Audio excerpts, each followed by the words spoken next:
बिस्मिल्लाहिर्रहमानिर्रहीम, अस्सलाम वालेकुम। आप देख रहे हैं चौथा सुतून, मैं हूं जवाद फैज़ी। नाज़रीन, बहुत सी ऐसी चीज़ें हैं जिस पे गुफ्तगू होनी भी चाहिए। हमारे रवैये, हमारे सब्र के पैमाने, हमारा एक दूसरे को बर्दाश्त करना। लेकिन जब हम ये देखते हैं कि मुल्की मामलात और अहम कौमी उमूर, उसके हवाले से हर मसला अदालती दरवाज़े पे और हर बंदा जंजीर खींचना चाहता है और बल्कि कुछ तो तोड़ देना चाहते हैं, ये सब कुछ क्या है? और इलेक्शन होने हैं, यकीनन होने भी चाहिए, और उसके लिए इलेक्शन कमीशन ने मुख्तलिफ जो सियासी जमातें हैं उनके अकाबरीन को मदऊ किया, बुलाया, और सबसे पहले पाकिस्तान तहरीक इंसाफ के रहनुमा आए। उन्होंने मशवरे भी दिए, तहफ़्फ़ुज़ात का इजहार भी किया, जमीयत उलमा इस्लाम के लोग मिले, फिर मुस्लिम लीग नून की शख्सियात ने भी मुलाकातें की। इलेक्शन पुरअमन होने चाहिए, आज़ादाना, मुनसिफ़ाना, शफ़ाफ़, वो यकीनन होने चाहिए। और हर दफ़ा जो उंगली उठती है ना कि नहीं जी झुरलू फिरा, पहले हम ये कहा करते थे, फिर इंजीनियरिंग की गई, और इस किस्म के, हम जब उर्दू सहाफ़त करते थे तो उसमें ये अल्फाज इंग्लिश के हम लिखा करते थे, शायद सुर्खियाँ हुआ करती थी। ये सिलसिला ख़त्म होना चाहिए। इस मुल्क को यकीनन एक ऐसी पटरी पे चलना होगा जिसके तहत ये गरीब के मसले हल हों। तालीम का मसला है, एजुकेशन, सेहत, और न जाने कितने मसाइल हैं। आजकल तो बिल नहीं बल निकालने शुरू कर दिए हैं। लिहाजा इस सारी सूरत हाल में हमें किसी एक जानब तो बढ़ना होगा। और उधर से ये ख़बर आई है, साबिक़ वज़ीर आज़म शहबाज शरीफ लंदन में ये कह रहे थे कि नवाज़ शरीफ अक्टूबर में पाकिस्तान आएंगे। उधर शरी रहमान साहबा को मैं सुन रहा था, मुराद अली शाह साहब भी साथ थे, दीगर भी पीपल्स पार्टी के रहनुमा, जो कह रहे थे 90 दिनों में इलेक्शन होने चाहिए। हालांकि दस्तखत उनके भी मौजूद थे। इन्हीं सारी मौज़ूआत पे गुफ्तगू करेंगे। मेरे साथ स्टूडियोज़ में तशरीफ़ रखते हैं सीनियर सहाफ़ी तजज़ियाकार जनाब अहमद मंसूर, बहुत शुक्रिया आपके तशरीफ़ लाने का। उनके साथ तशरीफ़ रखते हैं अदालती उमूर पर गहरी निगाह रखने वाले, और राहदारियों में भी ये बहुत सारी ख़बरें जो है ना वो ढूंढ रहे होते हैं और बोल भी रहे होते हैं, साकिब बशीर, बहुत शुक्रिया आपके आने का। और चैनल के साथ साथ जब आप देखते हैं कि कहाँ कहाँ पहुँचते हैं सीनियर सहाफ़ी ओन शराजी, बहुत शुक्रिया। और स्काइप पे हमारे साथ हैं एक बड़ी मजबूत आवाज़, और मैं इन्हें कह भी रहा था कि बहुत कम वक्त में अपनी सलाहियतों का लोहा मनवाया और दो टोक अंदाज में गुफ्तगू करती हैं, किरण नाज, बहुत शुक्रिया किरण आपके भी वक्त देने का। वो भी अभी वापस आ जाएंगी, स्काइप का मसला है। इन्हीं पे बात करेंगे, और हमें ज्वाइन करेंगे टेलीफोन लाइन पे साबिक़ secretary election commission Kanwar Dilshad sahab. उनसे भी पूछेंगे कि ये क्या हो रहा है, किस तरह हो रहा है, और किसकी ज़िम्मेदारी है, और क्यों ये बहस जारी है कि इलेक्शन फ़लाँ के कहने पे होंगे या फ़लाँ करवाएगा, ये क्यों कर हम करते हैं। अहमद मंसूर साहब, मजमूई सूरत हाल आपके सामने है, क्या फरमाएंगे? इलेक्शन की बात है, और इलेक्शन एक तो जो सारा ग्राउंड बना के गए हैं वो पीडीएम की हुकूमत, और वही जो पार्लियामेंट मौजूद थी, इसमें जॉइंट सेशन भी आखिर तक चलता रहा, वही सारी ग्राउंड बना के गए हैं कि इलेक्शन 90 दिन में ना हो।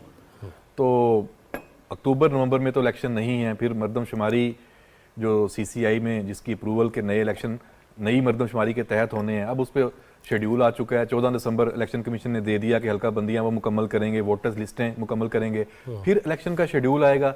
डेफिनेटली वो फरवरी मार्च तक बात चलेगी, और अब तक की जो तारीख है वो यही है। लेकिन जवाद फैज़ी साहब, जो खदशा है और जो हालात हैं, आप जानते हैं कि जब कोई ट्रेन लेट हो जाती है तो फिर उसकी बारी सबसे आखिर में आती है, बाकी सारे मामलात को पहले देखा जाता है।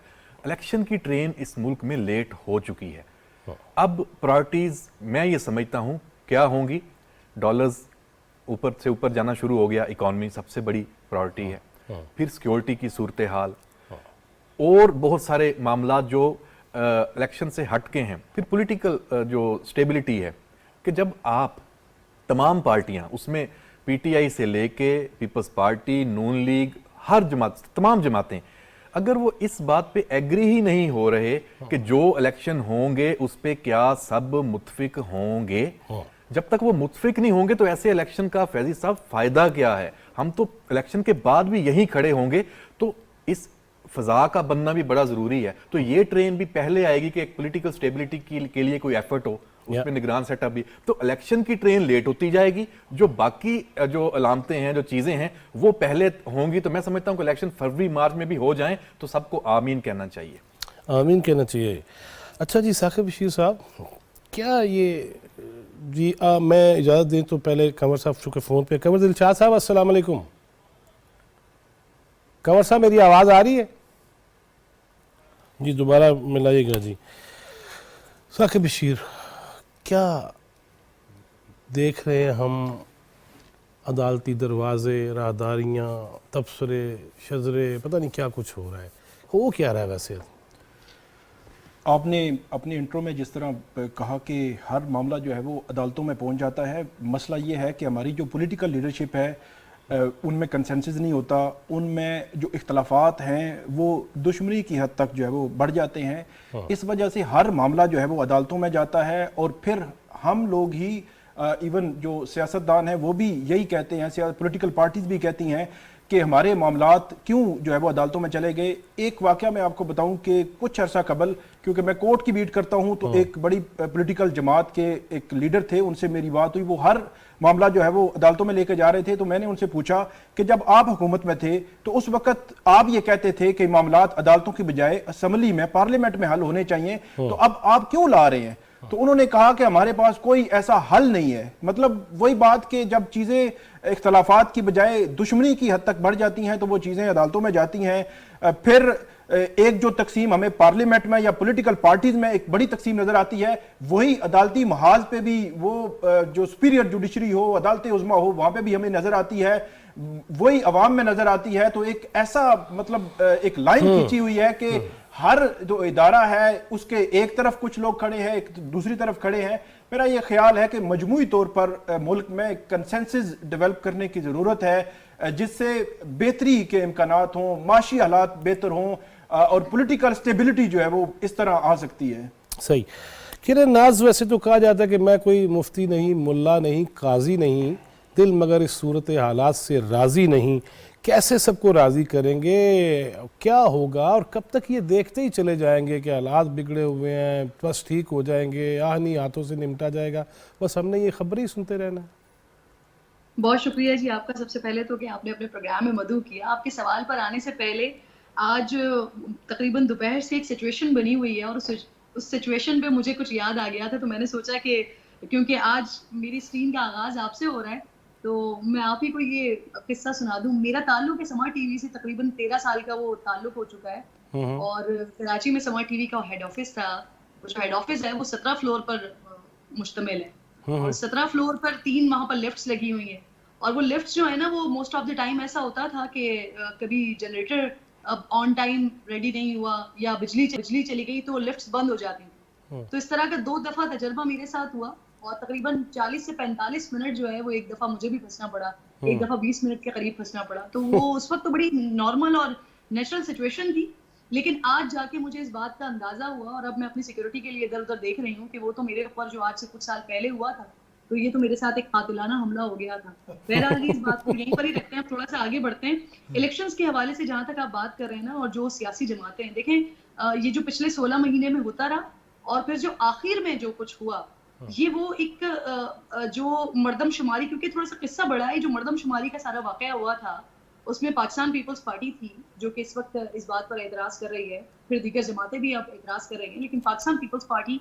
वो जमात थी जिनका और एनपीएम का इस बात पर इख्तलाफ था कि मर्दमशुमारी सही हुई है या मर्दमशुमारी सही नहीं हुई, जिसकी वजह से ये 10 साल के बजाय 5 साल में दोबारा से मर्दमशुमारी हुई। और फिर उसके बाद जब ये मामला फाइनलाइज हो गए, जब एमकेएम की तरफ से ये एक मुद्दा फिर से उठाया गया और फिर सीसीआई की तरफ ये सारा मामला गया, तो उस वक्त तो पाकिस्तान पीपल्स पार्टी जो है वो स्टेक होल्डर थी ना।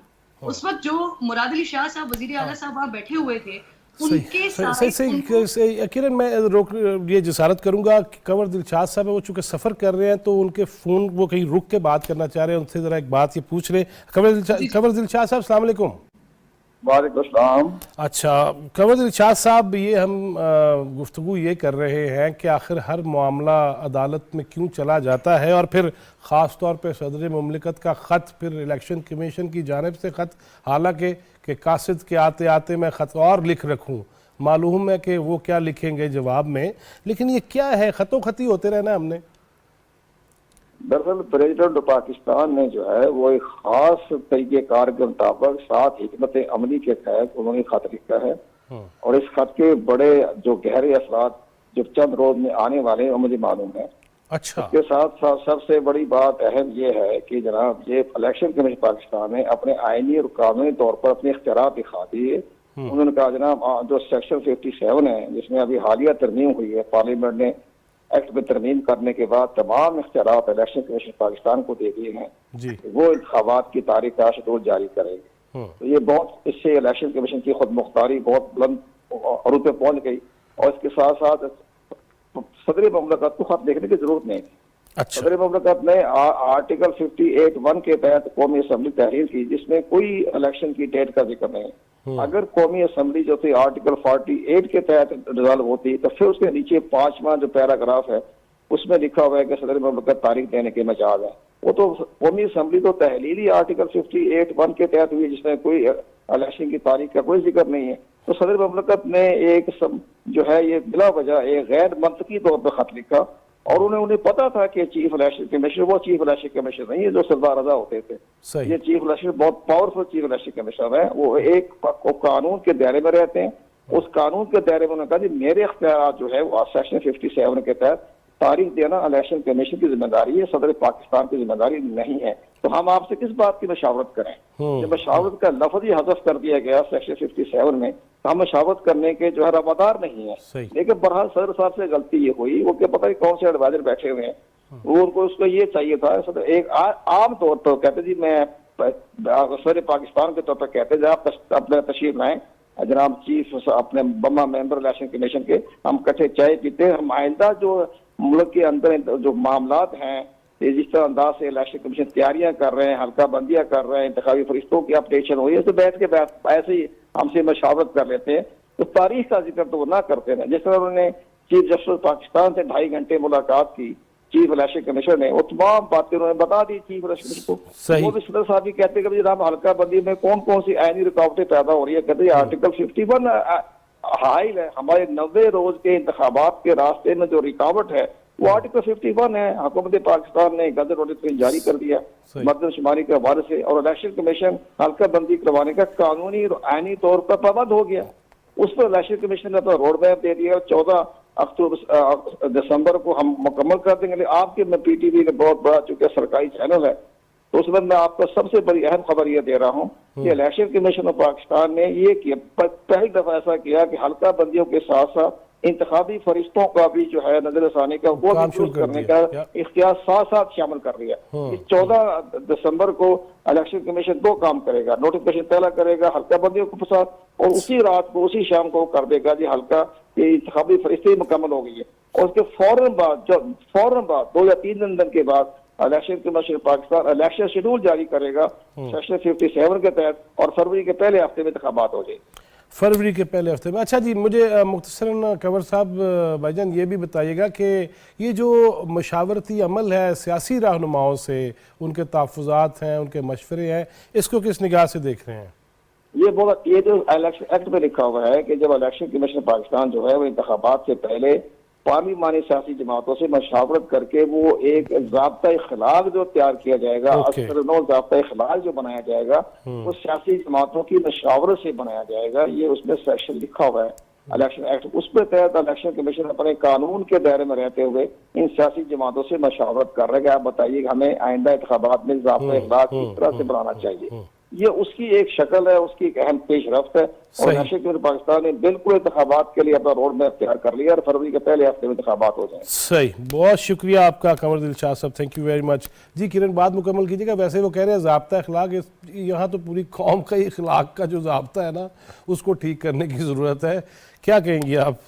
दुरुस्त कह रहे हैं आप सर। ये इलेक्शन कमीशन के पास ये इख्तियार था कि अगर सदर साहब ने उनको कोई खत लिखा था क्योंकि अब सदर के पास ये इख्तियार इलेक्शन एक्ट में तरमीम होने के बाद सदर से वो इख्तियार चला गया है वो इलेक्शन कमीशन के पास है कि वो तारीख दे और ये इलेक्शन कमीशन की सवाब है। लेकिन जो आप इखलाक की बात कर रहे हैं इखलाकी इक़दार की बात कर रहे हैं तो क्या हो जाता है कि अगर सदर साहब ने मुलाकात के लिए बुलाया था मुलाकात कर ली जाती और मुलाकात करके उनकी बात को मुस्तरद कर दिया जाता लेकिन सीधा सीधा ये डिसाइड कर लिया गया कि जी मुलाकात ही नहीं करनी और मुलाकात भी मुस्तरद की गई और साथ साथ अब जो उनका इख्तियार था या जो वो बात कर रहे थे खत में वो भी मुस्तरद किया गया। मैं बात कर रही थी आपसे कि वो जो CCI का सारा मामला है ना उससे पहले आपको अगर याद होगा कि जब गवर्नमेंट ने टेक ओवर किया था ये मौजूद जो पिछली 16 महीने की हुकूमत थी उस वक्त जो PMLN थी वो चाह रही थी कि वो अर्लियर इलेक्शन की तरफ जाएं, और एक ऐसा वक्त आ भी गया था कि शहबाज शरीफ साहब अर्लियर इलेक्शंस के लिए अपनी हुकूमत डिसॉल्व करके इलेक्शंस के लिए जा भी रहे थे, वो जो 25 मई वाला सारा वाकया था। लेकिन फिर उसके बाद वो उनको अपना टेन्योर पूरा करना पड़ा, और यहाँ पर जो रिलेक्टेंट थी पाकिस्तान पीपल्स पार्टी इस मामले में बहुत ज्यादा अपना कंसर्न शो कर रही थी कि वो चाहते थे कि इनका टेन्योर पूरा हो और उसके बाद इलेक्शंस में जाया जाए। जब CCI का इजलास हुआ जहां पर वजीर आला जो वजीर आला सिंध है वो भी मौजूद थे, दीगर वज़ीर आला भी मौजूद थे, तो वहां पर तो ये तमाम चीजें डिसाइड हुई थी, तमाम बातें हुई थी, और उसके बाद ही इलेक्शन कमीशन की तरफ से बताया गया था कि जी क्योंकि अब हल्का बंदियां होनी है और उसके लिए उनको तकरीबन 4 महीने का वक्त दरकार है, दिसंबर तक ये सारा मामला फाइनलाइज होगा, उसके बाद जाके फरवरी और मार्च में ये इंतखाबात हो जाएंगे।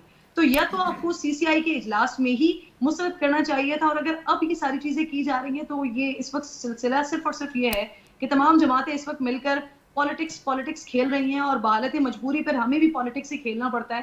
हालांकि जो असल इशू है वो ये है कि आज जो बिजली के बिल्स आए हैं आवाम के पास वो बड़ी तकलीफ दे हैं, जो पेट्रोल प्राइसेस हैं वो बड़ी तकलीफ दे। हाँ, ये इसमें तो किरण कोई शक नहीं है। मैं राउंड मुकम्मल कर लूँ और मैं एक राउंड पूरा ऑन शराजी साहब, ये जो मामलात हैं, ये जिस तरह किरण भी कह रही है कि अखलाकी तौर पे भी हमें तो अपलिफ्ट होना चाहिए, लेकिन हर तरफ आवे का आवा ही ऐसा क्या करना चाहिए?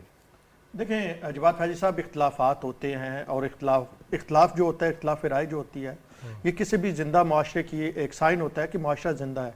लेकिन हमारा प्रॉब्लम यह है कि इख्तलाफात से बढ़ के हम जाती दुश्मनियों में चले गए हैं। अगर आप इदारे जाती मामलात देखें तो शायद चीफ इलेक्शन कमिश्नर किरण कह रही थी चले जाते, कोई मसला नहीं था, लेकिन उन्हें लगा कि वो जाएंगे, अब आइन उन्हें ताकत भी दे रहा है, तो इससे पहले सदर एक बार उन्हें अपनी ताकत दिखा रहे हैं, तो वो क्यों ना अपनी ताकत दिखाए।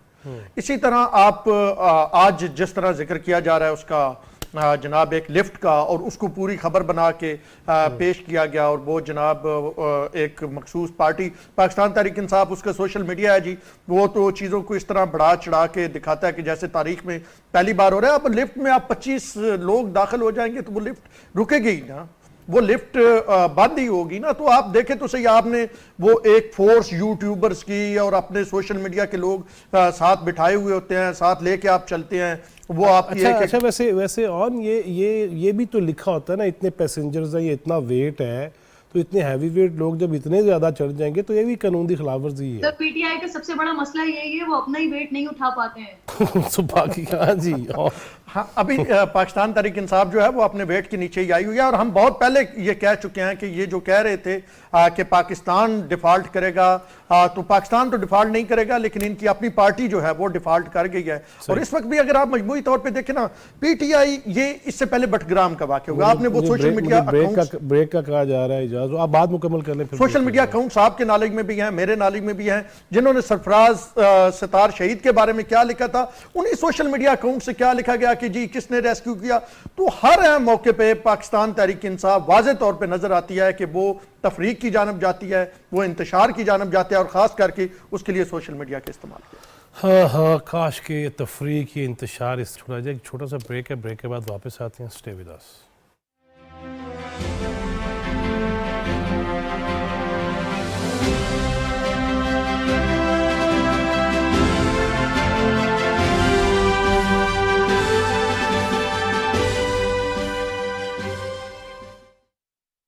अल्लाहु अकबर, अल्लाहु अकबर,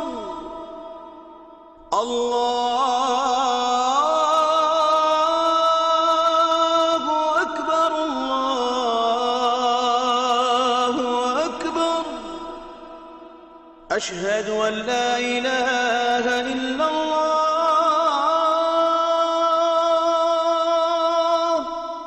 अशहदु अन ला इलाहा इल्लल्लाह,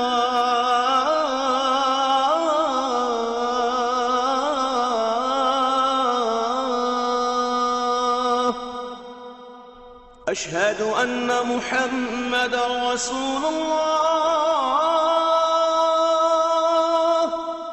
अशहदु अन्न मुहम्मदर रसूलुल्लाह,